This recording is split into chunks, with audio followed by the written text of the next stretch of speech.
अपने Indian celebrity को सलमान खान को ट्राइजेमिनल न्यूरालजिया, और वो पेन इतना सीवियर होता है कि कई बार पेशेंट बहुत ही गंदी बुरी हालत में फंस जाता है। जो राकेश रोशन को, ऋतिक रोशन के पिताजी को, कैसे पता चले आम इंसान को कि उसको स्ट्रोक के symptom? Suddenly out of the blue. तो यदि किसी का इलाज 1 घंटे पे हुआ है और किसी का 3 घंटे पे, तो फायदा शायद 1 घंटे वाले को ज्यादा होगा और 3 घंटे वाले को कम होगा। उसको क्या करना चाहिए, क्या नहीं करना चाहिए? हार्ट में तो हमेशा नसें बंदी होती, जितना ज्यादा स्ट्रेस होगा, जितना लाइफस्टाइल डिस्टर्ब्ड होगी, उतना ही ज्यादा माइग्रेन होगा। जो माइग्रेन होता है, एक नॉर्मल हेडेक होता है, इन दोनों में कैसे डिफरेंशिएट करें कि ये माइग्रेन का पेन है और ये सिर दर्द जो नॉर्मल हेडेक? हमारा जो ब्रेन है वो इलेक्ट्रिकल सर्किट्स पे चलते हैं। इलेक्ट्रिकल एक्टिविटी बहुत ज्यादा हो गई तो उसके कारण मिर्गी के दौरे आते हैं, जिसे एपिलेप्सी। याद नहीं रहती कोई चीजें तो कहते थे इसको डिमेंशिया हो गया, इसको अल्जाइमर हो गया। जैसे याददाश्त वाला एरिया गया तो याददाश्त भूलेगा, कैलकुलेशन वाला एरिया गया कैलकुलेशन भूलेगा, ओरिएंटेशन वाला एरिया गया तो पेशेंट रास्ता भटक जाएगा। 65 की उम्र वाले पेशेंट्स में भूलना अल्जाइमर्स नहीं होता। असल में उन्हें कोई डिमेंशिया जैसी बीमारी नहीं है। फोन का आजकल मेंटल हेल्थ पे कितना इफेक्ट? एक रील हमने देखी कुछ सेकंड की,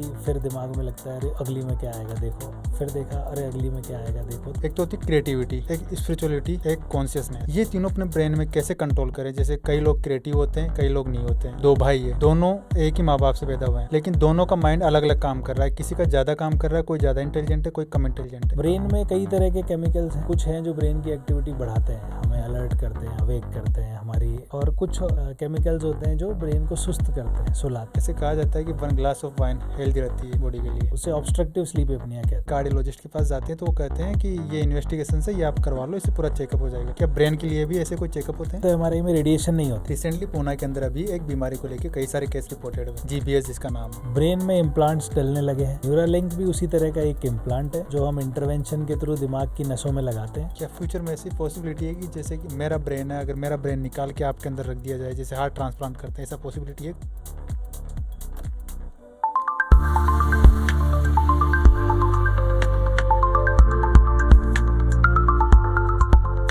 नमस्कार दोस्तों, आप देख रहे हैं द क्यूरियस माइंड शो। यहाँ पर हम हमारे माइंड में होने वाली क्यूरियोसिटी को एक्सप्लोर करते हैं। आज की हमारी क्यूरियोसिटी है हमारा ब्रेन। इस ब्रेन को एक्सप्लोर करने के लिए हमने इनवाइट किया है देश के जाने माने न्यूरोलॉजिस्ट डॉक्टर विक्रम बोरा। आज उनसे जानते हैं कैसे उन्होंने अपनी जर्नी स्टार्ट की और आगे उनका फ्यूचर में क्या प्लान है। चलिए वेलकम करते हैं उनका। वेलकम सर, आपसे मैं उसके लिए बहुत बहुत धन्यवाद।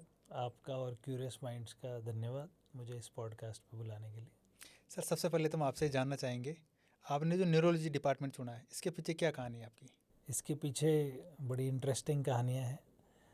जब हम MBBS में थे तो हमारा सपना तो न्यूरो सर्जन बनने का था, बट जब हम इंटर्नशिप में आए और कुछ ऐसे एक्सपीरियंस हुए तब हमें लगा कि हम शायद सर्जिकल फील्ड के लिए नहीं फिजिबल है।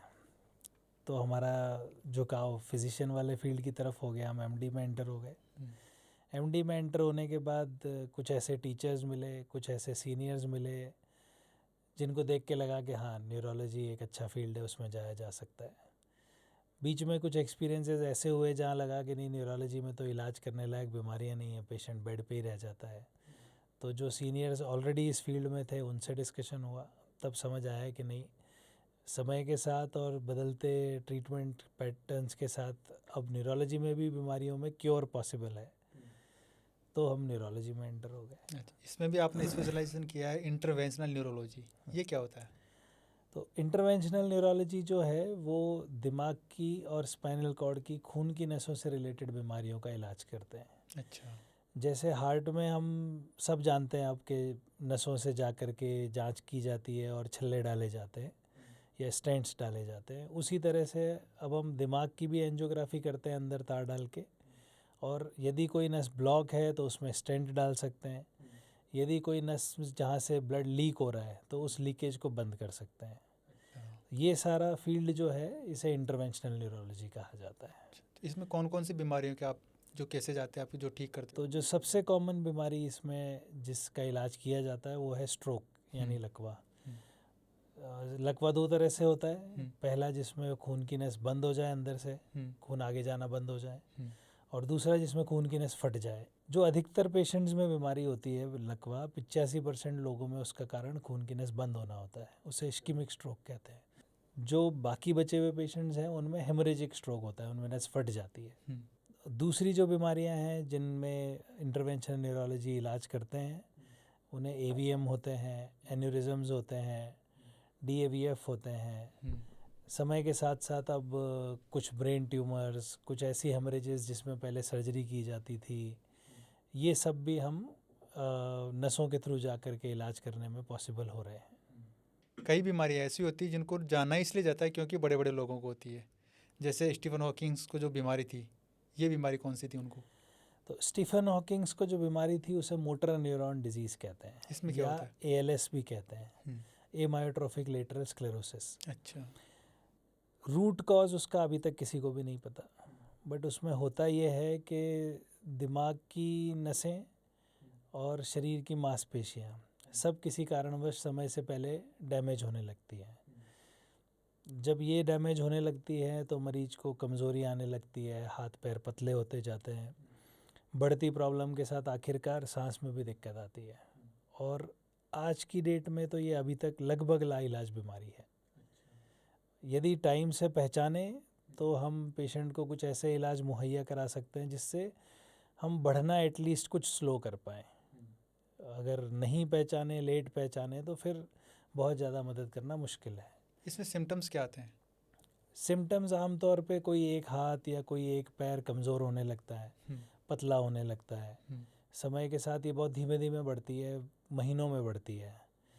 किसी किसी पेशेंट में ये मुंह से भी शुरू होती है, तो उसमें बोलने में दिक्कत आती है, निगलने में दिक्कत आती है। इस तरह के लक्षण होते हैं इसके। एक बीमारी और जो अपने इंडियन सेलिब्रिटी को है, सलमान खान को, ट्राइजेमिनल न्यूरालजिया, वो बताते हैं कि बहुत पेन होता है उसके अंदर, ये क्या होता है? तो ट्राइजेमिनल न्यूरालजिया जो है उसमें ट्राइजेमिनल नर्व इन्वॉल्व होती है। वो नर्व हमारे चेहरे पे एहसास लाती है। अच्छा। जहाँ उसका करंट अबनॉर्मल होने लगता है तो वो अपने से ही स्टिमुलेट हो जाती है और पेशेंट को करंट के झटके जैसा एहसास होता है। वो करंट का झटका पेशेंट टू पेशेंट वेरी करता है कि किस स्थिति में आए। कभी कभी जब बीमारी बहुत ज़्यादा हो जाती है तो हल्का सा बोलने से, मुंह धोने से, मुंह पे कोई हवा लगने से या कोई चीज़ छूने से, रोटी चबाने से भी पेन होने लगता है, और वो पेन इतना सीवियर होता है कि कई बार पेशेंट बहुत ही गंदी बुरी हालत में फंस जाता है। उसमें जो इलाज मुमकिन है उसमें पहला स्टेप दवाइयाँ होती है। कुछ पेशेंट्स में हम MRI से ये शो कर सकते हैं कि वो नर्व जो है, ट्राइजेमिनल नर्व, वो एक खून की नस से दबी है। अच्छा। अगर ऐसा है तो हम सर्जिकल ट्रीटमेंट भी अपना सकते हैं। उनका ऐसा कहना है कि ये बीमारी जिन भी लोगों को होती है 90% लोग सुसाइड कर लेते हैं, इतना पेनफुल होती है। आज की डेट में ऐसा तो नहीं है कि 90% सुसाइड कर लेते हैं, बट हाँ, वो पेन अगर दवाइयों को रिस्पॉन्ड ना करे और पेशेंट सर्जिकल ऑप्शन ना लेना चाहे तो डेफिनेटली पेन इतना ख़राब होता है कि पेशेंट एक बार को सुसाइड का सोच सकता है। तो कहीं कहीं इसे सुसाइड डिजीज़ भी कह देते हैं। अभी रिसेंटली एक प्रोसीजर की काफ़ी चर्चा हुई है, कैरोटिड स्टंटिंग करके, जो राकेश रोशन को, ऋतिक रोशन के पिताजी को, इसमें क्या होता है?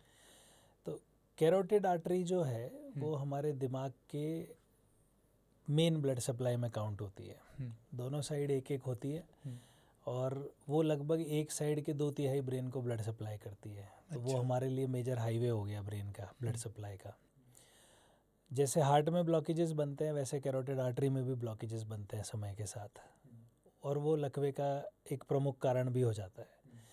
यदि हम उसे पहचान लें, चाहे वो रूटीन जांच में आ जाए, जैसा हमने बात की थी कि कैरोटिड डॉपलर कराएं, या किसी को छोटा मोटा लकवा हुआ है और उस जांच में पता लग जाए, तो हम उस आर्टरी में एक स्टेंट लगा के उस ब्लॉकेज को खोल सकते हैं, और उस प्रोसीजर को कैरोटिड स्टेंटिंग कहा जाता है। अच्छा। यदि किसी को काफ़ी हद तक ब्लॉकेज है और हम सोचें कि वो केवल दवा से ही काम चल जाएगा, तो यदि ब्लॉकेज 50% से ज़्यादा है और पेशेंट को ऑलरेडी लकवा हो चुका है तो दवा फेल होने की संभावना काफ़ी ज़्यादा होती है, और उस स्थिति में कैरोटिड स्टेंटिंग वो एक प्रोसीजर है जो काफ़ी सेफ़ है और आसानी से हमें फ्यूचर के लकवे से बचा सकता है। अभी आपने स्ट्रोक की बात की थी, तो सिम्टम्स क्या होते हैं स्ट्रोक के? कैसे पता चले आम इंसान को कि इसको स्ट्रोक के सिम्टम है? तो स्ट्रोक जो शब्द है उसका खुद का ही मतलब ये होता है कि suddenly out of the blue. Out of the blue means एकदम अचानक कोई चीज़ हो गई। तो पहली चीज़ जो स्ट्रोक में होती है, वो जो भी लक्षण है वो अचानक होते हैं, एकदम सडनली होते हैं। वो सडनली लक्षण क्या क्या हो सकते हैं वो डिपेंड करता है कि दिमाग का कौन सा हिस्सा इन्वॉल्व है। उसमें चेहरे की कमज़ोरी, हाथ की कमज़ोरी, पैर की कमज़ोरी, बोलने में दिक्कत, नज़र में दिक्कत, बैलेंस में दिक्कत, इनमें से कुछ भी हो सकता है। इनमें से कुछ भी सडन हुआ है तो वो स्ट्रोक हो सकता है और पेशेंट को जल्द से जल्द नज़दीकी अस्पताल पहुंचना चाहिए। इसमें कुछ टाइम पीरियड होता है कि इसके अंदर आप पहुंचोगे तो आपके लिए अच्छा है, आपके बचने के चांसेस ज़्यादा होते हैं, मतलब ठीक होने के चांसेस ज़्यादा होते हैं? आज की डेट में अब हमारे पास ऐसे इलाज उपलब्ध हैं जो पेशेंट को फास्ट रिकवरी में हेल्प करते हैं, ऑलमोस्ट लाइक मैजिक। उसमें 2 तरह के इलाज हैं। पहला होता है क्लॉट बस्टर दवाइयाँ, जो 85% जो स्ट्रोक के पेशेंट होते हैं जिनमें खून की नस बंद होती है क्लॉट से, उनमें काम आती है। और उससे एक एडवांस्ड स्टेप जो है वो बड़ी नस में जब ब्लॉकेज होता है, जैसे कैरोटिड आर्टरी में या उससे ऊपर जो हम MCA बोलते हैं उसमें हो, या दिमाग के पीछे की तरफ बेसिलर आर्टरी है उसमें हो, तो वहाँ हम उस क्लॉट को पकड़ के निकाल सकते हैं स्टेंट के द्वारा। उसको मैकेनिकल थ्रोम्बेक्टमी बोलते हैं, वो की जा सकती है। अच्छा। जो क्लॉट बस्टर दवाइयाँ देने का समय है वो है लगभग शुरुआत से 4.5 घंटे के अंदर अंदर। जो मैकेनिकल थ्रोम्बेक्टमी जिसमें हम स्टेंट के द्वारा क्लॉट को बाहर निकाल लेते हैं, उसका लगभग समय है 8 घंटे का। अच्छा। तो जितना जल्दी पेशेंट आएगा उतनी ही संभावना है कि हम उसे बेटर इलाज दे पाएंगे। तो वो 4.5 घंटे को गोल्डन आवर भी कहा जाता है। अच्छा, जो इसमें जो टर्म यूज करते हैं गोल्डन आवर, ये कितना टाइम पीरियड तो होता है इसका? गोल्डन आवर इज 4.5 घंटे। अच्छा। 4.5 घंटे का मतलब कभी ये नहीं होता कि हम थोड़ा वेट कर लें जी, अभी तो 1 घंटा ही हुआ है। अच्छा। जितना जल्दी इलाज लेंगे उतना ही ज़्यादा सुधार की उम्मीद है। तो यदि किसी का इलाज 1 घंटे पे हुआ है और किसी का 3 घंटे पे, तो फ़ायदा शायद 1 घंटे वाले को ज़्यादा होगा और 3 घंटे वाले को कम होगा। अच्छा। फिर भी 4.5 घंटे तक हम इलाज कर सकते हैं और वो गोल्डन टाइम में काउंट होता है। इस कंडीशन में पेशेंट को, मतलब जिसको किसी को स्ट्रोक आया है, उसको क्या करना चाहिए, क्या नहीं करना चाहिए? जिन्हें भी स्ट्रोक लगता है अचानक से, एक बहुत बड़ा फ़र्क है हार्ट में और ब्रेन में, कि हार्ट में तो हमेशा नसें बंदी होती है 99.99% ऑफ द टाइम, और उसमें क्लॉट बस्टर हम बिना किसी बड़ी जांच के दे सकते हैं। पर ब्रेन में जैसा मैंने बताया 85% में तो नस बंद होती है और 15% में नस फट जाती है। अच्छा। दोनों का इलाज एकदम उल्टा है, और इसका कन्फर्मेशन केवल और केवल मिनिमम से मिनिमम CT स्कैन है जो कर सकता है। तो जब तक शुरुआती जांच एक CT स्कैन नहीं कर लेते तब तक हम कोई इलाज शुरू नहीं कर सकते ढंग का। तो यदि किसी को स्ट्रोक हुआ है तो उसे जल्द से जल्द नज़दीकी ऐसे अस्पताल पहुंचना है जहां एटलीस्ट CT स्कैन हो जाए। अच्छा। एक बार वो हो गया तो हम आगे का तुरंत इलाज शुरू कर सकते हैं और उस हिसाब से आगे ट्रीटमेंट मिल सकता है पेशेंट को। आज के टाइम में सबसे ज़्यादा अपन केसेस देख रहे हैं, हर कोई कहता है कि मेरा सिर दर्द कर रहा है, माइग्रेन हो रहा है। ये इतने ज़्यादा केसेस क्यों बढ़ रहे हैं? माइग्रेन सबसे कॉमन जो सर दर्द होता है उस तरह की एक बीमारी है और बहुत फ्रीक्वेंटली मिलती है। उसका सबसे बड़ा कारण है दिनचर्या की इरेगुलरिटी और स्ट्रेस। तो जितना ज़्यादा स्ट्रेस होगा, जितना लाइफस्टाइल डिस्टर्ब्ड होगी, उतना ही ज़्यादा माइग्रेन होगा। आज की डेट में जहाँ सब भाग रहे हैं, किसी का खाने पीने का टाइम का पता नहीं है, किसी का सोने उठने का टाइम का पता नहीं है, और मेंटल हेल्थ तो वैसे भी डिस्टर्ब्ड है। तो ये सब का एंड रिजल्ट है माइग्रेन की मरीजों की संख्या बढ़ना। अच्छा। और जो माइग्रेन होता है, एक नॉर्मल हेडेक होता है, इन दोनों में कैसे डिफ्रेंशिएट करें कि ये माइग्रेन का पेन है और ये सिर दर्द जो नॉर्मल हेडेक होता है? नॉर्मल हेडेक तो किसी को भी कभी भी हो सकता है। आमतौर पे कोई थक गया है, कोई खाना वाना नहीं खा पाया है तो होता है, और वो कुछ देर में अपने से ठीक भी हो जाता है। अच्छा। बट माइग्रेन वाली जो परेशानी है वो कई हद तक अनुवांशिक होती है। फैमिली में अगर पेरेंट्स को है तो बच्चों में होने की आशंका ज़्यादा है। दूसरा, उसमें जो सर दर्द होता है वो यदि एक बार शुरू हुआ है और टाइम से दवा नहीं ली है तो 2-3 दिन तक चलता है। इतना सीवियर होता है कि पेशेंट इफ़ेक्टिवली अपना जो रूटीन काम करता है उसे वो छोड़ना ही पड़ता है। अच्छा। और उसकी फिर से होने की संभावना काफ़ी ज़्यादा है। यदि एक बार हुआ, ठीक हो गया, और हम हमारे रूटीन वगैरह को ठीक नहीं रख रहे हैं तो वो नज़दीकी दिनों में फिर से होने की संभावना काफ़ी ज़्यादा रहती है। एक और आपने भी बीमारी का नाम बताया जो आप ओपीडीज में देखते हो, इपिलिप्सी, जो मिर्गी के दौरे आते हैं, ये क्या होता है? हमारा जो ब्रेन है वो इलेक्ट्रिकल सर्किट्स पे चलता है। हम अगर घर की बात करें तो घर के इलेक्ट्रिकल सर्किट्स में अगर इलेक्ट्रिसिटी एक्सेस हो जाए अचानक तो शॉर्ट सर्किट हो जाता है। हाँ। तो सेम चीज़ जब ब्रेन में होती है कि अचानक से इलेक्ट्रिकल एक्टिविटी बहुत ज़्यादा हो गई तो उसके कारण मिर्गी के दौरे आते हैं, जिसे एपिलेप्सी बोलते हैं। जब वो होता है, क्योंकि करंट बहुत ज़्यादा हो जाता है तो शरीर की जितनी मांसपेशियाँ हैं सब एक साथ ऐंठ सकती हैं। ये सबसे कॉमनेस्ट मिर्गी के दौरे होते हैं। बाकी मिर्गी के दौरे और भी कई तरह के होते हैं। कुछ में बाहर पेशेंट का कोई लक्षण नहीं होता, खाली पेशेंट गुमसुम हो जाता है, ठीक हो जाता है। कुछ में पेशेंट अचानक से एक तरफ देखने लगता है और फिर ठीक हो जाता है। कई स्थिति में पेशेंट को आंखों के आगे अचानक से लाइटें दिखने लगती है और फिर वो ठीक हो जाती हैं। तो ये कुछ और अलग अलग तरह के मिर्गी के दौरे भी हैं। अगर ये किसी के अंदर आ रहे हैं ये सिम्टम जो आपने बताया, तो क्या करना चाहिए उस कंडीशन में? हाँ, अगर मिर्गी का दौरा किसी को पड़ रहा है आपके सामने, सबसे पहला काम, यदि पेशेंट के हाथ पांव टाइट हो रहे हैं, झटके खा रहे हैं, तो हम उसको पकड़ने की बजाय आसपास का जगह देखें कि भाई कोई ऐसी चीज़ ना हो जिससे वो हिट हो और उसको चोट लग जाए।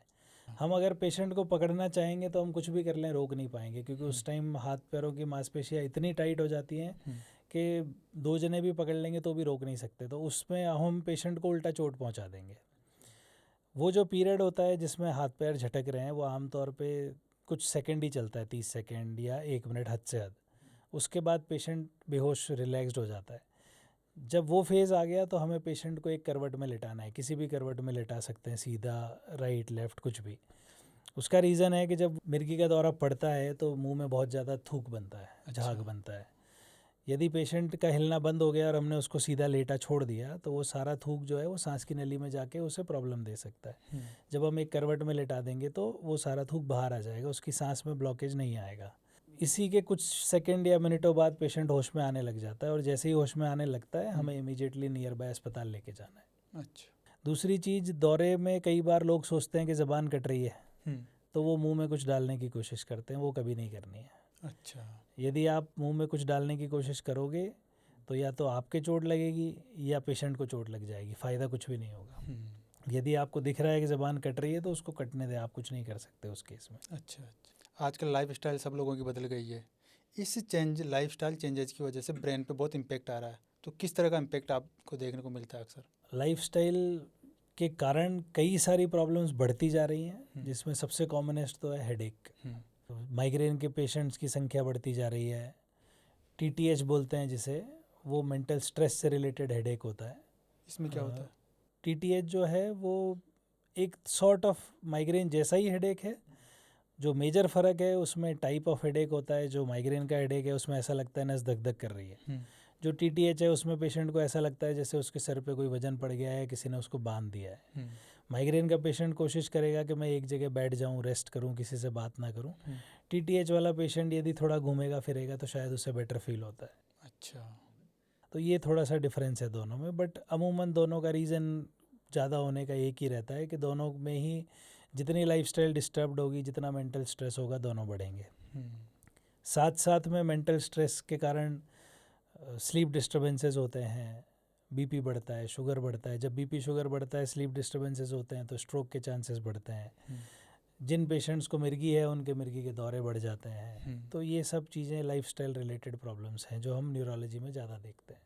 याद नहीं रहती कोई चीज़ें तो कहते थे इसको डिमेंशिया हो गया, इसको अल्जाइमर हो गया। ये क्या होता है डिमेंशिया, अल्जाइमर? डिमेंशिया जो है वो भूलने वाली बीमारी है।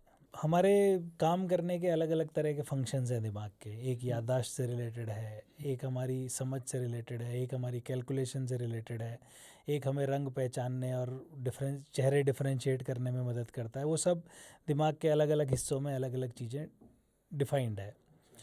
कुछ बीमारियां हैं जो दिमाग के किसी एक हिस्से को ज़्यादा अफेक्ट करती हैं और वो डिजेनरेटिव बीमारियों में काउंट होती है। डिजेनरेटिव मतलब उसका कोई और कारण नहीं है, दिमाग में बनने वाली जो चीज़ें हैं, सेल्स में जो कोशिकाओं में चीज़ें बनती है, वो किसी कारण से कोशिकाओं से बाहर नहीं निकल पाती, कोशिकाओं के लिए वो ख़राब साबित होती है और वो डेथ हो जाती है सेल की। अच्छा। जब डेथ हो जाती है तो उस एरिया का जो फंक्शन है वो कम होने लगता है धीमे धीमे। तो जैसे याददाश्त वाला एरिया गया तो याददाश्त भूलेगा, कैलकुलेशन वाला एरिया गया कैलकुलेशन भूलेगा, ओरिएंटेशन वाला एरिया गया तो पेशेंट रास्ता भटक जाएगा। उस तरह की बीमारियों को डिमेंशिया कहा जाता है। तो अभी आपने बताया कि सेल्स डैमेज हो जाती है, ख़त्म हो जाती है, तो इसको रिवर्स हो सकता है ना? पॉसिबिलिटी है रिवर्स होने की? कारण पे डिपेंड करता है।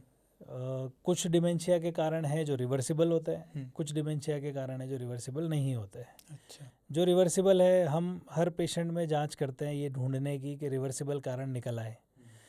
रिवर्सिबल में जो कॉमनेस्ट होते हैं वो वेजिटेरियन लोगों में B12 की कमी होना, थायराइड की प्रॉब्लम है शरीर में और हम इलाज नहीं ले रहे, BP शुगर है अनकंट्रोल्ड चल रहे हैं, शराब लेते हैं, सिगरेट लेते हैं और कोई नशा करते हैं, मेंटल स्ट्रेस हो गया, तो ये सारी चीज़ें रिवर्सिबल कॉजेज़ में काउंट होती हैं। तो इनको हम पहचान के ट्रीट करेंगे तो पेशेंट ठीक भी होता है। अच्छा।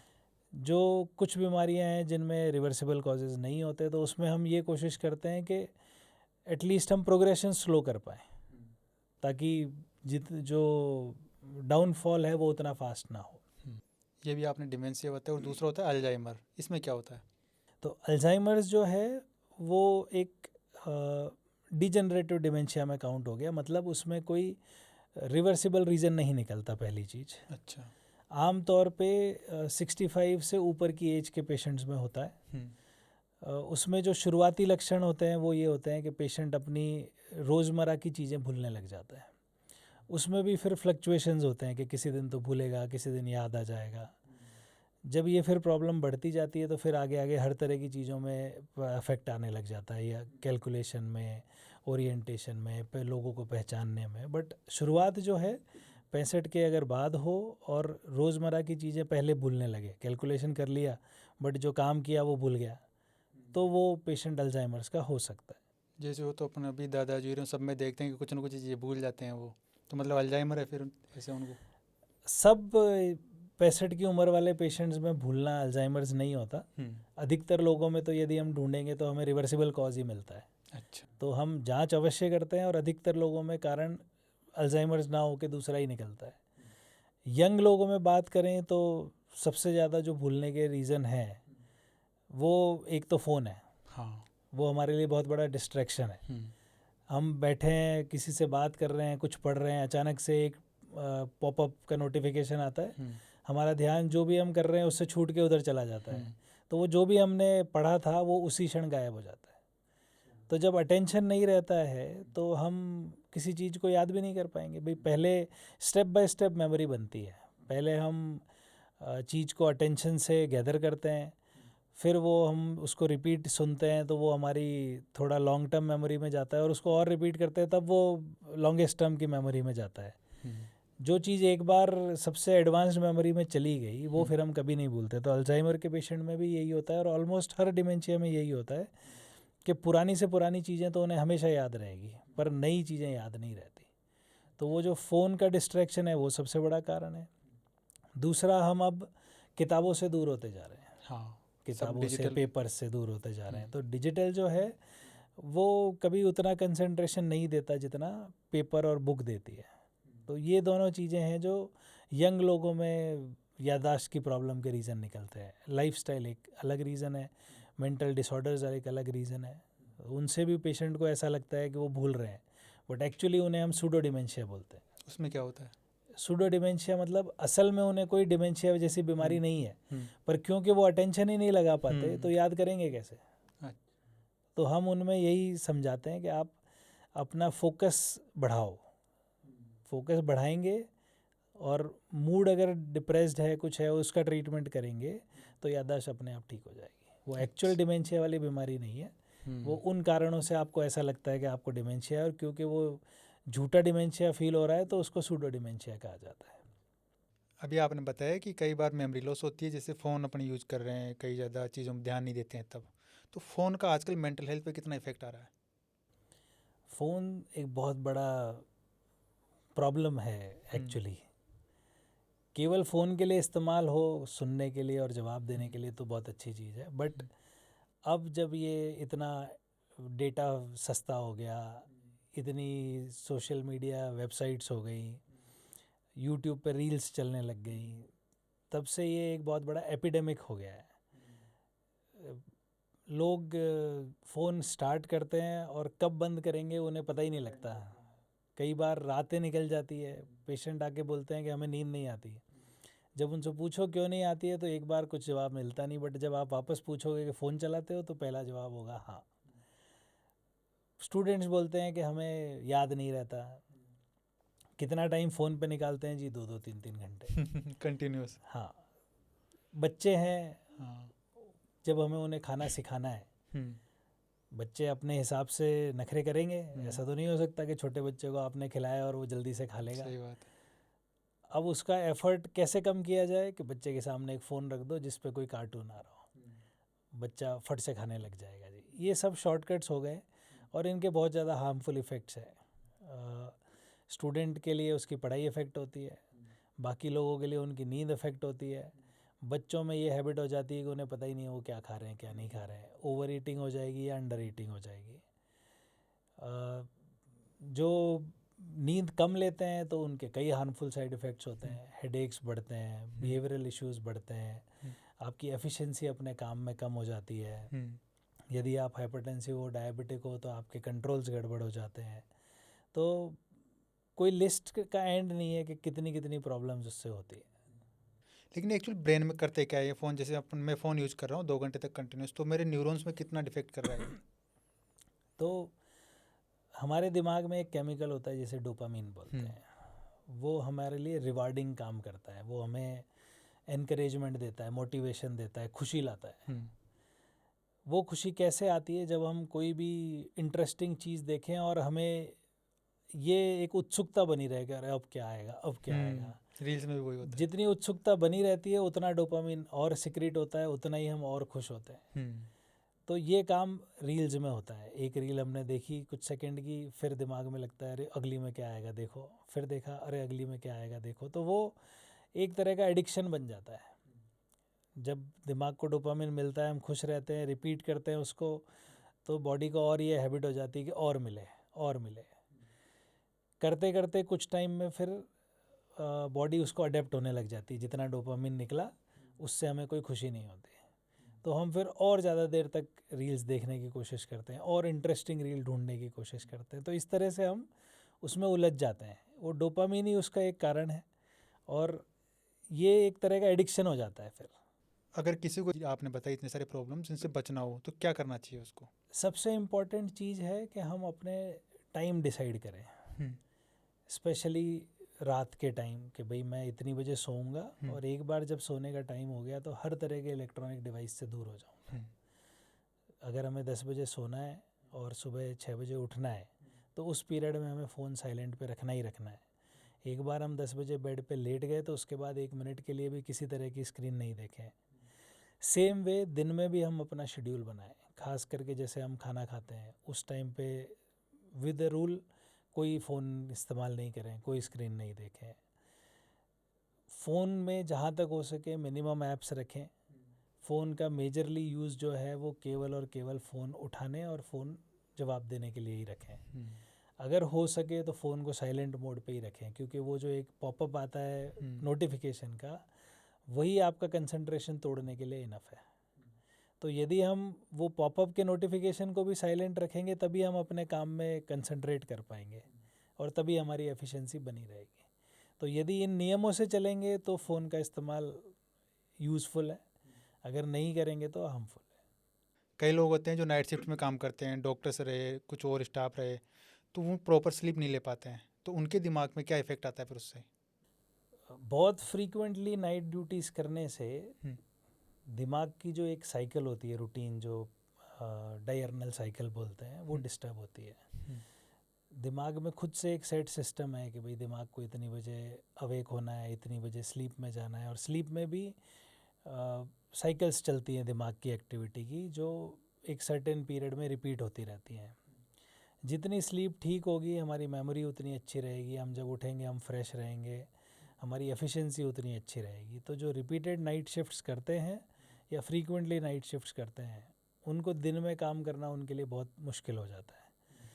साथ ही साथ उनकी एफिशिएंसी कम होगी, उनकी याददाश्त पे असर आएगा, उनका बिहेवियर बदलेगा, और यदि उन्हें कोई एक्सक्यूज़ और कोई बीमारियां हैं तो उनके लिए भी उनको मैनेज करना बहुत डिफ़िकल्ट हो जाएगा। अच्छा, एक चीज़ हम देखते हैं, एक तो होती क्रिएटिविटी, एक स्पिरिचुअलिटी, एक कॉन्शियसनेस। ये तीनों अपने ब्रेन में कैसे कंट्रोल करें? जैसे कई लोग क्रिएटिव होते हैं, कई लोग नहीं होते हैं, कई लोग बहुत हर चीज़ में कॉन्शियस रहते हैं, कई लोग नहीं होते, कुछ लोग स्पिरिचुअल होते हैं, कुछ लोग नहीं होते। ऐसा क्यों होता है? काफ़ी हद तक ये चीज़ें हमारे जेनेटिक्स और हमारी सोशल सराउंडिंग पे डिपेंड करती है। पर्सनैलिटी ट्रेट्स हर बंदे के अपने अलग होते हैं, वो कुछ हद तक जेनेटिक्स पे डिपेंड करते हैं। कुछ लोग टाइप ए पर्सनैलिटी होते हैं जिन्हें हर चीज़ में टारगेटेड है कि मुझे ये अच्छा ही करना है, बहुत अच्छा करना है, और कुछ होते हैं जो लिथार्जिक होते हैं, हाँ कर लेंगे हाँ कर लेंगे। कुछ और पर्सनैलिटी ट्रेट्स हैं जो शक करते रहते हैं। तो वो पर्सनैलिटी तो हमारी जेनेटिक्स से डिसाइड होती है। सेकेंड पार्ट जो है वो हमारी सोशल सराउंडिंग पर डिपेंड करता है, हम कैसे माहौल में रहते हैं, हमारे पेरेंट्स कैसा काम कर रहे हैं, हमारे ब्रदर सिस्टर कैसे रह रहे हैं। यदि फैमिली में बच्चे यही देखते हैं कि जी हर काम को टाला जा रहा है तो वो उसी पैटर्न पे डेवलप होता है। यदि फैमिली में ऑलरेडी कोई है जो म्यूज़िक में इंटरेस्टेड है तो बच्चे भी म्यूज़िक में इंटरेस्टेड होंगे। यदि फैमिली में स्पिरिचुअलिटी चल रही है तो वो भी स्पिरिचुअल होंगे। तो कुछ हद तक ये इस पे डिपेंड करता है। राइट हैंडेडनेस, लेफ्ट हैंडेडनेस ये हमारी नेचुरली बनती है, हमारा उसमें कोई रोल नहीं होता। हालांकि पुराने ज़माने में ये मानते थे कि राइट हैंडेड अच्छा होता है, लेफ्ट हैंडेड बुरा होता है, तो बच्चे को पीट पीट के राइट हैंडेड बना दिया जाता था। बट ये एक प्रूवन चीज़ है कि जो लोग लेफ्ट हैंडेड होते हैं वो म्यूज़िक में, स्पोर्ट्स में, क्रिएटिव चीज़ों में बहुत अच्छे होते हैं, और जो राइट हैंडेड होते हैं वो पढ़ करके और एजुकेशन वाले पार्ट में बहुत अच्छे होते हैं। तो ये भी कुछ हद तक हमारी जेनेटिक्स से ही रिलेटेड है। 2 भाई है, दोनों एक ही माँ बाप से पैदा हुए हैं, लेकिन दोनों का माइंड अलग अलग काम कर रहा है। किसी का ज़्यादा काम कर रहा है, कोई ज़्यादा इंटेलिजेंट है, कोई कम इंटेलिजेंट है। ऐसा क्यों होता है? फिर से वही बात है कि चीज़ें जेनेटिक्स पे भी डिपेंड करती है। दूसरा इस चीज़ पे भी डिपेंड करती है कि शायद मदर की एज क्या थी दोनों बच्चों के टाइम। यदि बहुत ज़्यादा मेजर डिफरेंस है और मदर की एज ज़्यादा थी, फादर की एज ज़्यादा थी सेकंड चाइल्ड में, तब उस बच्चे की शायद जो ब्रेन कैपेसिटी है वो उतनी अच्छी ना हो। साथ ही साथ यदि पेरेंट्स को एक बच्चे के टाइम पे कुछ इलनेस थी और एक पे नहीं थी, वो डिफरेंस लाती है। और फाइनली तो सब चीज़ें घूम फिर के हमारी जेनेटिक्स और सोशल सराउंडिंग पे ही आ जाती है। जो बड़ा बच्चा है वो अकेला है, यदि बहुत लाड प्यार में पला है तो वो हो सकता है उतना इफ़ेक्टिव नहीं हो पढ़ने में। जो छोटा बच्चा होता है वो उतने लाड प्यार में नहीं पला, बट वो उसके पास एक एग्जाम्पल है कि ऐसा बनना है, मुझे ऐसा करना है, तो वो चीज़ें भी हमारे डिफरेंस लाती हैं। कई लोग होते हैं जिनको अल्कोहल लेने की आदत होती है और अल्कोहल लिए बिना नींद नहीं आती है उनको। अल्कोहल क्या करता है अपने ब्रेन में?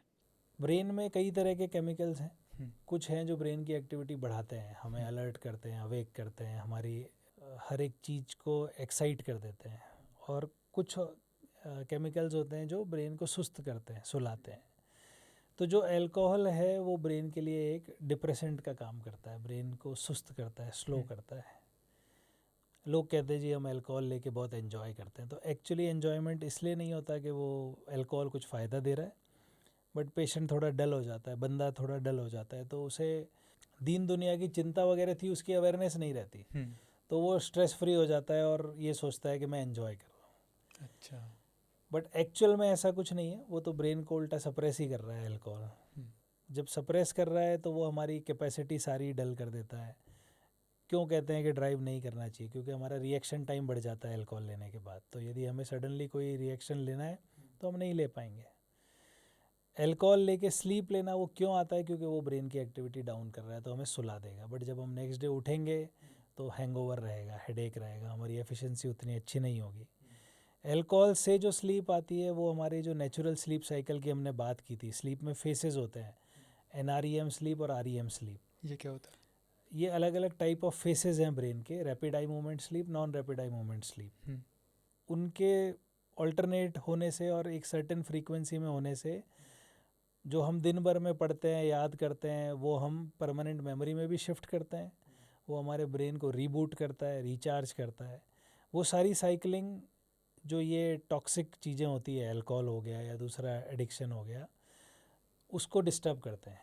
जब वो डिस्टर्ब करते हैं तो हमारी स्लीप की एफिशिएंसी ख़राब हो जाती है। अच्छा। जहाँ एफिशिएंसी ख़राब हुई तो हमारी याददाश्त पे असर आना ही आना है, हमारी एफिशिएंसी पे असर आना ही आना है।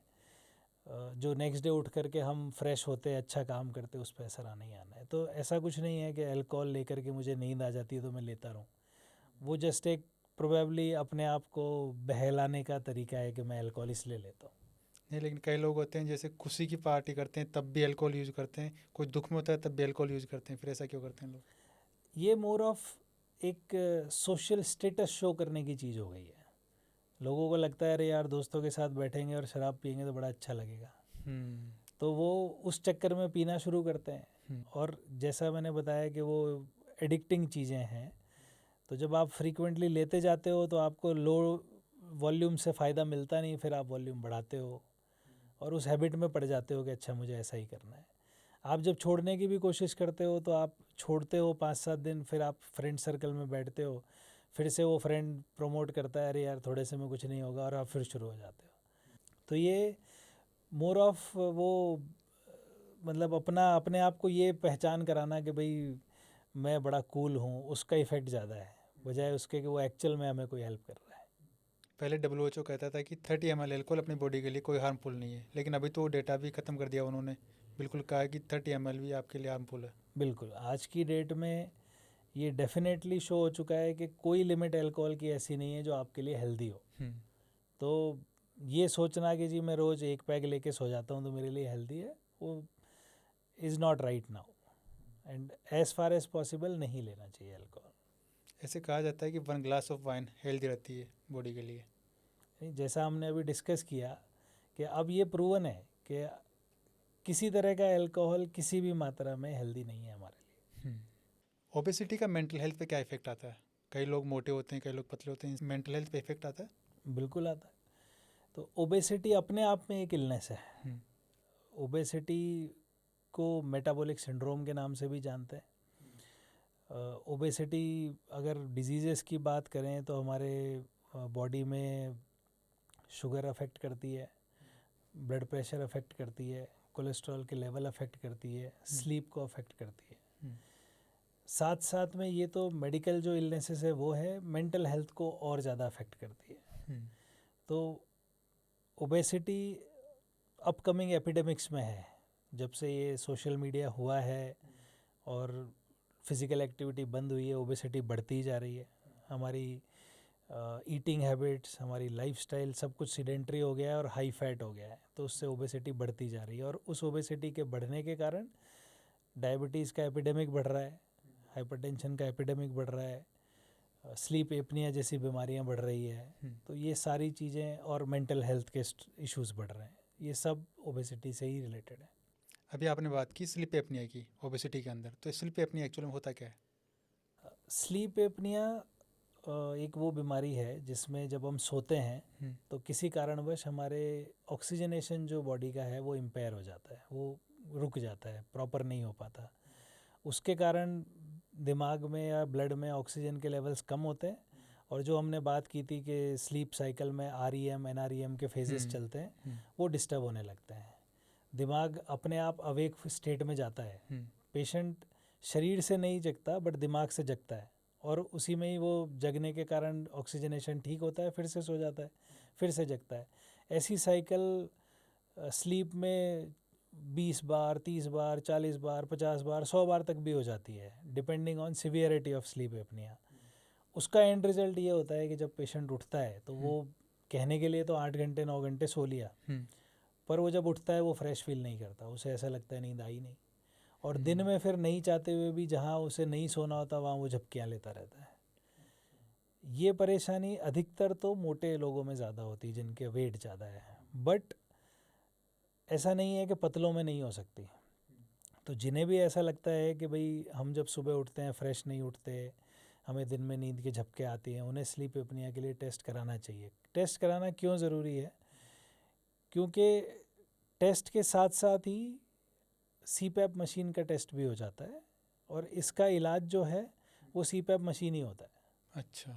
जो मेजॉरिटी स्लीप एपनिया होता है उसे ऑब्स्ट्रक्टिव स्लीप एपनिया कहते हैं। यानी कि जब हम सोए तो हमारा यहाँ से जो रास्ता है सांस लेने का वो नैरो हो जाता है, ऑक्सीजन कम जाती है शरीर में, खून की ऑक्सीजन कम होती है और दिमाग अवेक हो जाता है। तो वो ऑब्स्ट्रक्टिव स्लीप एपनिया ना बने, ये ऑब्स्ट्रक्शन ना बने, उसके लिए एक छोटी सी मशीन मुंह पे लगा के सोते हैं, उससे अंदर प्रेशर बढ़ा रहता है और वो रास्ता खुला रहता है। उसका इलाज केवल और केवल वही है, हम कुछ भी कर लें दूसरी चीज़ वो काम नहीं चलाती। स्लीप एपनिया अगर हम नहीं पिकअप करेंगे, नहीं ट्रीट करेंगे तो बीपी बढ़ेगा, शुगर बढ़ेगा, हार्ट के प्रॉब्लम होने के चांस बढ़ेंगे, स्ट्रोक होने के चांस बढ़ेंगे, याददाश्त अफेक्ट होगी, पेशेंट चिड़चिड़ा हो जाएगा, सारी की सारी चीज़ें उससे रिलेटेड है। इसलिए स्लीप एपनिया पहचानना और उसका ट्रीटमेंट करना बहुत ज़रूरी है। एक कई बार ऐसे होता है जैसे दिन में कुछ काम कर रहे होते हैं, फिर 10-15 मिनट की जो अपन नींद ले लेते हैं वो उससे बहुत रिलैक्स फील होता है, ऐसा क्यों होता है? तो उन्हें पावर नैप्स कह सकते हैं, पावर नैप्स। है ना। तो जब भी हम सोते हैं तो जो भी हमने उससे पहले पहले काम किया है, ब्रेन उसे कोशिश करता है कि परमानेंट मेमोरी की तरफ ले जाए। परमानेंट मेमोरी की तरफ जाने के साथ साथ रिचार्ज होता है दिमाग, है ना, रिबूट हो जाता है दिमाग। तो वो जो पावर नैप हम लेंगे वो हमें दिन भर की थकान उड़ाने में काम आती है, बट उसके लिए भी पीरियड है। 10-20 मिनट से ज़्यादा की ना हो और प्रेफरेबली दोपहर में 2 बजे से पहले पहले हो जाए। इसी के उलट यदि हम लेट लेंगे या ज़्यादा लंबे टाइम सो जाएंगे तो वो फिर हार्मफुल है। फिर वो हमारे स्लीप वेक पैटर्न को डिस्टर्ब करेगी, रात की नींद को ख़राब करेगी और वो फ़ायदा करने की बजाय नुकसान देने लगेगी। तो दिन की नींद अच्छी है, डिपेंडिंग हमने वो शॉर्ट पीरियड के लिए ली है और 2 बजे से पहले पहले निपटा ली है, इसीलिए उसको पावर नैप भी कहते हैं। आजकल ऐसे होता है किसी कार्डियोलॉजिस्ट के पास जाते हैं तो वो कहते हैं कि ये इन्वेस्टिगेशन से ये आप करवा लो, इससे पूरा चेकअप हो जाएगा। क्या ब्रेन के लिए भी ऐसे कोई चेकअप होते हैं हाँ, ब्रेन के लिए भी चेकअप होते हैं जिनको नेसेसरी कि करवाना चाहिए 6 महीने में या 1 साल में? हर किसी को कराने की आवश्यकता नहीं है, but maybe after 50 years of age कराना चाहिए। उसमें काफ़ी हद तक तो जांचें वही है जो हार्ट के लिए काम आती है, lipid profile, sugar, kidney function test. साथ साथ में एक कैरोटिड डॉपलर होता है। अच्छा। जो गर्दन की नसें जो दिमाग में खून लेके जा रही हैं उनके लिए एक अल्ट्रासाउंड की तरह की जांच होती है, उसे हम हर साल कर सकते हैं। उससे हमें कोई ब्लॉकेज अगर डेवलप हो रहे हैं तो उसका टाइम रहते पता चलेगा और हम उस पर रिएक्शन लेंगे तो स्ट्रोक होने की संभावना कम हो जाएगी। दूसरा जो ब्रेन हेल्थ के लिए ज़रूरी है वो विटामिन B12 है, वेजिटेरियन लोगों में काफ़ी कम होता है और जो अल्कोहल लेते हैं उनमें कम होता है। तो उस भी हम अगर एटलीस्ट ईयरली देखेंगे तो शायद वो भी हमें ब्रेन एक्टिविटी को बेटर रखने में हेल्प करेगा। थायराइड फंक्शन है वो भी हमें एनुअली चाहिए। तो ये बेसिक टेस्ट हैं जो ब्रेन के लिए एडिशनल हम कर सकते हैं। आपने शुरुआत में बात की थी हेमरेज की। हेमरेज में क्या होता है? ब्रेन हेमरेज में नस फट जाती है। दिमाग के अलग अलग पोर्शंस हैं, हड्डी और जो दिमाग की कवरिंग है उसके बीच में एक स्पेस होती है, दिमाग की कवरिंग और दिमाग के बीच में एक स्पेस होती है और दिमाग के अंदर एक जगह होती है और दिमाग के अंदर भी एक पानी की जगह होती है जिसे वेंट्रिकल कहते हैं, वो जगह होती है। हर जगह अलग अलग ब्रेन हेमरेज हो सकती है, यानी नस फट के खून का रिसाव हो सकता है, खून की नसों से बाहर आ सकता है। आमतौर पे जिन्हें हाई बीपी है उनमें ज़्यादा होता है। कुछ और कारण भी होते हैं, जैसे कोई नस का गुच्छा बना हुआ है गड़बड़, उसे AVM कहते हैं। कोई खून की नस में गुब्बारे जैसे फुलाव आ गया, उसे एन्यूरिज्म कहते हैं। तो ये सब कारण हो सकते हैं ब्रेन हेमरेज के और ये सब मेडिकल इमरजेंसी में काउंट होते हैं। यदि टाइम रहते हैं हम इलाज करेंगे तो पेशेंट की जान बचा सकते हैं, उसको डेफिसिट कम कर सकते हैं। यदि टाइम रहते नहीं करेंगे तो जान जा भी सकती है या पेशेंट हमेशा के लिए बेड पे रह सकता है। इसके सिम्टम्स क्या आते हैं? एक नॉर्मल इंसान को पता चले ये सिम्टम्स मेरे अंदर है तो मेरे को लगे कि हेमरेज के सिम्टम है। ब्रेन हेमरेज का जो सबसे कॉमन सिम्टम है वो तो अचानक से बहुत तेज़ सर दर्द होना। यदि किसी को रूटीन में कोई सर दर्द नहीं होता है बट उसे एक दिन अचानक ऐसा सर दर्द हुआ कि सर फट जाएगा, उसे थंडर क्लैप हेडेक बोलते हैं, जैसे कोई बिजली कौंध गई हो, ऐसा सर दर्द हो, सर दर्द के साथ उल्टियाँ चालू हो जाए या सर दर्द के साथ नज़र में गड़बड़ आ जाए, वो संभावना हो सकती है कि उसे ब्रेन हेमरेज हुआ है। लकवा आ जाए, एक साइड के हाथ पांव रह जाए, पेशेंट को अचानक तेज़ सर दर्द हुआ और वो बेहोश हो गया, ये सारे लक्षण में से कुछ भी है तो ब्रेन हेमरेज हो सकती है। और उसका पता लगाने का सबसे सिंपल और कॉमन तरीका CT स्कैन। ब्रेन का एक CT स्कैन करेंगे, किसी भी तरह की हेमरेज हो सबसे आसानी से पकड़ में आ सकती है। तो क्या इनकी वजह से ब्रेन के अंदर कुछ डैमेज हो सकते हैं बार बार करवाने से? जो CT स्कैन है उसमें रेडिएशन इस्तेमाल होती है। जिस भी चीज़ में रेडिएशन इस्तेमाल होती है वो हमारे शरीर के लिए हार्मफुल हो सकता है, बट जिन बीमारियों के लिए इनकी आवश्यकता है वहाँ हमें बेझिझक करा लेना चाहिए। कई बार पेशेंट्स आते हैं, कहते हैं जी हमें तो फिर करा के देखना है। इस टेंडेंसी से बचने की ज़रूरत है। ये चीज़ डॉक्टर पे छोड़ दें कि उसे CT स्कैन कराने की आवश्यकता है कि नहीं, अदरवाइज़ अननेसेसरी कराएंगे, रेडिएशन एक्सपोजर लेंगे तो वो भविष्य में प्रॉब्लमेटिक हो सकता है। MRI की बात करें तो MRI में रेडिएशन नहीं होती, तो एज सच उसमें कोई परेशानी वाली बात नहीं है। बट हाँ, यदि पेशेंट प्रेग्नेंट है तो उसके लिए हार्मफुल है, तो उस केस में आमतौर पे MRI नहीं करते अनटिल अनलेस बहुत ही ज़रूरी हो। रिसेंटली पूना के अंदर अभी एक बीमारी को लेके कई सारे केस रिपोर्टेड हुए हैं, GBS जिसका नाम है, इसमें क्या होता है? तो GBS जो है वो नर्व्स की बीमारी है। जो हमारे शरीर की नर्व्स हैं जो मसल को जाके ये करंट पहुंचाती है कि उन्हें काम करना है, उनका कंडक्शन ख़राब हो जाता है, उनमें जो करंट चलता है वो ख़राब हो जाता है, तो वो पूरे शरीर को असर कर सकती है और उसके कारण शरीर कमज़ोर हो जाता है, पेशेंट के हाथ पैर वीक हो जाते हैं और बहुत ज़्यादा फास्ट बढ़ जाए तो सांस में भी दिक्कत आ जाती है। उसका अमूमन जो कारण होता है वो पेशेंट को यदि कोई खांसी ज़ुकाम या कोई दस्त वगैरह हुए हैं जिसमें कोई वायरल या बैक्टीरियल इन्फेक्शन है, तो शरीर उसको फाइट करने के लिए कुछ इम्यून के कंपाउंड बनाता है।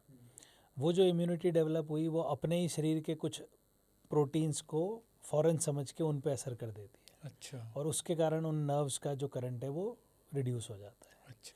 तो उसके कारण ये परेशानी आती है जिसे GBS कहते हैं। यदि समय रहते पहचान ले और शुरुआत में ही इलाज ले लें तो अधिकतर पेशेंट में अच्छा सुधार आ जाता है और फास्ट आ जाता है। तो अभी पूना के अंदर अचानक से इतने सारे केस कैसे बढ़े इसके? कुछ हद तक उसके लिए रेस्पॉन्सिबल जो माना गया था वो एक तो डायरिया का एपिडेमिक सॉर्ट ऑफ हो गया था। तो कुछ बैक्टीरियल डायरियाज होते हैं जिनके बाद ये होने की संभावना बढ़ जाती है। और दूसरा, कंटेमिनेटेड दूध से बने हुए पनीर और जो मिल्क प्रोडक्ट्स होते हैं उनसे भी संभावना होती है। जो ये पुराने चावल, मतलब पुराने फ्राई किए हुए चावल रखे होते हैं उनको खाने से भी कभी कभी हो सकती है।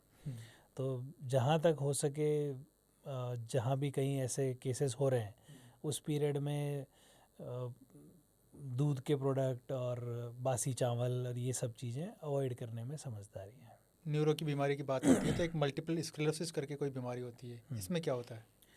तो मल्टीपल स्क्लेरोसिस जो है उसमें दिमाग की जो कोशिकाएं हैं उनके ऊपर जो सेल कवर बनाते हैं वो सेल ख़त्म होने लग जाते हैं। जैसे हमने GBS में बात की कि बाहर की नसों का करंट ख़त्म हो जाता है, वैसे ही मल्टीपल स्क्लेरोसिस में दिमाग के अंदर की नसों का करंट बैड हो जाता है। मल्टीपल स्क्लेरोसिस के नाम में मल्टीपल है, वो मल्टीपल का मतलब दो होते हैं। पहला तो कि वो मल्टीपल एपिसोड्स करता है, बार बार प्रॉब्लम लाता है, और दूसरा मल्टीपल जगह लाता है, ब्रेन के अलग अलग पार्ट में लाता है। अच्छा।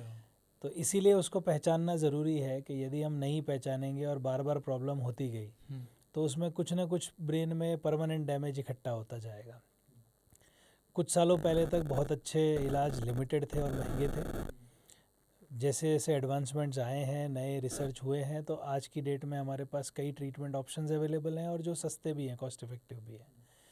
तो यदि हम टाइम से उसका डायग्नोसिस करते हैं तो हम पेशेंट को बहुत अच्छी लाइफ आगे प्रोवाइड करा सकते हैं।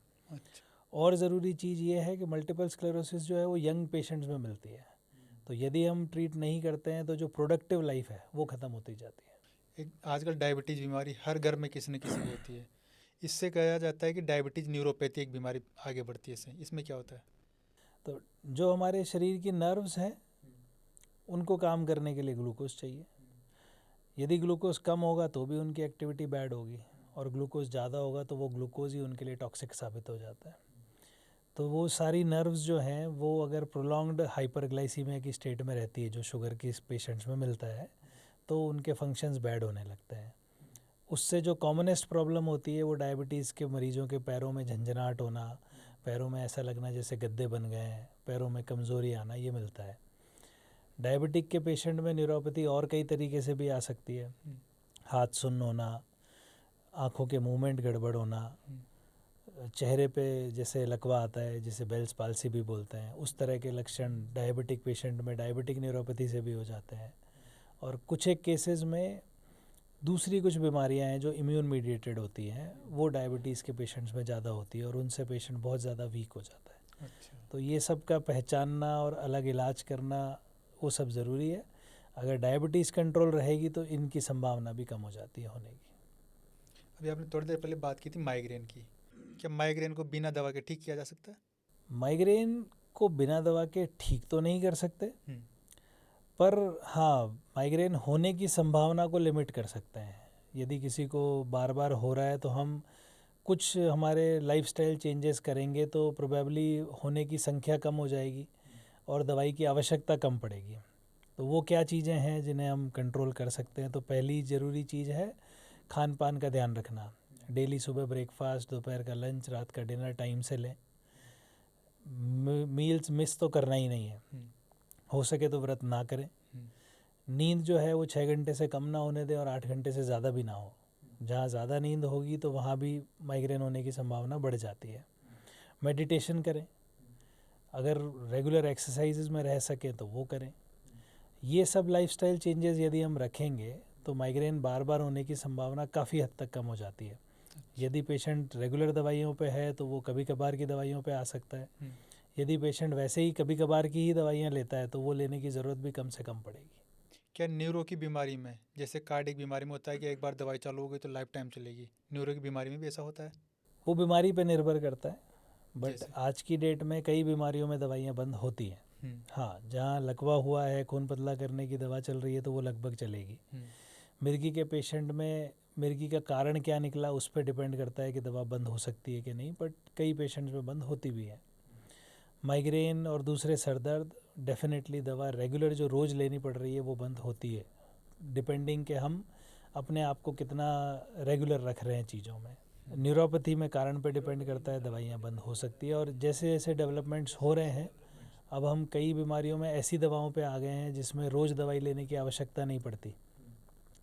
जैसे मल्टीपल स्क्लेरोसिस का नाम लिया, पेशेंट को 6 महीने में एक बार इंजेक्शन लगना है, उसके बाद पूरे अगले 6 महीने फ्री है। तो इस तरह के इलाज अब डेवलप हो गए। ऐसे कौन से सिम्टम है कि ये सिम्टम्स आ रहे हैं बॉडी के अंदर तो इसको ऐसे इग्नोर नहीं करना चाहिए, तुरंत कंसल्ट करना चाहिए न्यूरोलॉजिस्ट को? तो सबसे पहली चीज़ तो है स्ट्रोक को पहचानने का सिंपल सा तरीका है बी फास्ट। बी का मतलब है बैलेंस, ई का मतलब है आइज़, एफ का मतलब है फेस, ए का मतलब है आर्म्स, एस का मतलब है स्पीच। इनमें से किसी में भी दिक्कत आई तो टी का मतलब है टाइम, फट से अस्पताल जाना है। ये एक चीज़ हो गई।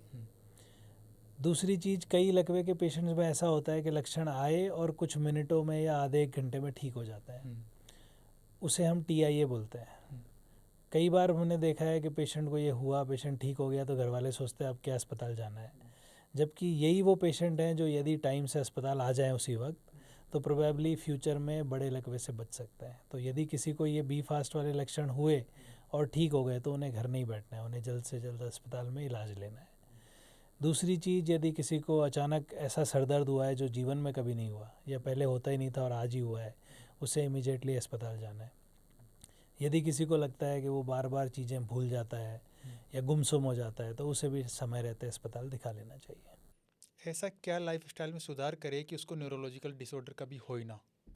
कभी हो ही ना, ऐसा तो भगवान ने भी नहीं बनाया तो हम ये तो नहीं कर सकते कि कभी ना हो, बट हाँ, होने की संभावना कम की जा सकती है। उसके लिए जैसे हमने माइग्रेन में बात की थी, हेल्दी लाइफस्टाइल रखना है, टाइम से खाना खाएंगे, टाइम से सोएंगे, कुछ रेगुलर एक्सरसाइजेज में रहेंगे, एक सर्टेन एज के बाद हम हमारे रेगुलर चेकअप्स रखेंगे जिसमें BP चेक कराएं, शुगर चेक कराएं, यदि ज़रूरी हो तो ब्लड टेस्ट भी कराएं। ये सब हम रखेंगे तो प्रोबेबली किसी भी तरह की प्रॉब्लम, नॉट जस्ट न्यूरोलॉजी, वो हमारे लिए आउट ऑफ रीच ही रहेगी, नहीं होगी हमें। बट फिर भी अगर होती है तो समय रहते उसका इलाज कराना है ताकि हम ज़्यादा परेशानी में पड़ के दुखी ना हो। अगर किसी को अपना दिमाग साफ करना हो, माइंड को साफ करना हो तो क्या करे ऐसा कि उसका दिमाग और साफ हो जाए पहले से? मेडिटेशन स्टार्ट करें, खाने पीने में जो एडिक्शन वाली चीज़ें हैं वो अवॉइड करें, फ्रेश फ्रूट्स और ग्रीन वेजिटेबल्स ज़्यादा लें। ये कुछ चीज़ें हैं जो हमें एक जनरल वेलबींग बढ़ाने में मदद करती हैं और प्रोबेबली यही हमारा फोकस इम्प्रूव करेंगे। अगर आपकी तरफ से आप पब्लिक को कुछ मैसेज देना चाहो तो आपकी तरफ से क्या मैसेज रहेगा? बी फास्ट पहचाने, और यदि आपने बी फास्ट का मतलब समझ लिया जैसा हमने पॉडकास्ट में बात की थी, तो आप एटलीस्ट अपने साथ के 4 जनों को बताइए। क्यों बताना है? जितने भी लोग हैं वर्ल्ड में, हर 4 में से एक को भविष्य में लकवा हो सकता है। यदि हम 4 जनों में ये अवेयरनेस क्रिएट करते हैं कि बी फास्ट का मतलब ये है और समय रहते अस्पताल जाना है, तो प्रोबेबली हम एक बंदे को अच्छा इलाज लेने में और जान बचाने में मदद कर रहे हैं। तो स्ट्रोक को पहचानना टाइम से और उसका टाइम से इलाज लेना बहुत ज़रूरी है।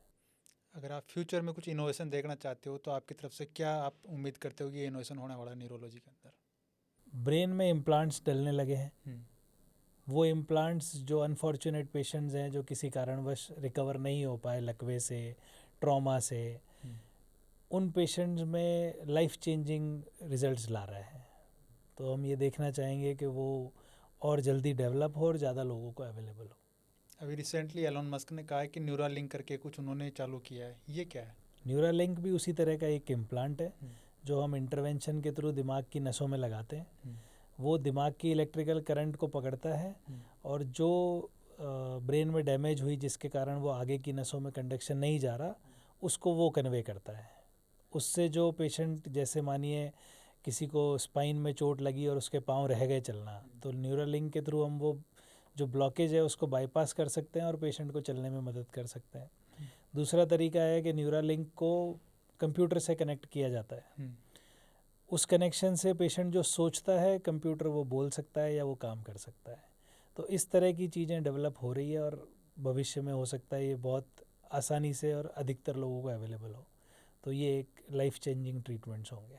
क्या फ्यूचर में ऐसी पॉसिबिलिटी है कि जैसे कि मेरा ब्रेन है, अगर मेरा ब्रेन निकाल के आपके अंदर रख दिया जाए, जैसे हार्ट ट्रांसप्लांट करते हैं, ऐसा पॉसिबिलिटी है कभी? मना तो किसी चीज़ के लिए नहीं है, पर ब्रेन ट्रांसप्लांट प्रोबेबली एक बहुत ही डिफ़िकल्ट चीज़ है जो नियर फ्यूचर में तो संभव होना मुश्किल है। थैंक यू सर, आपसे मैं उसके लिए बहुत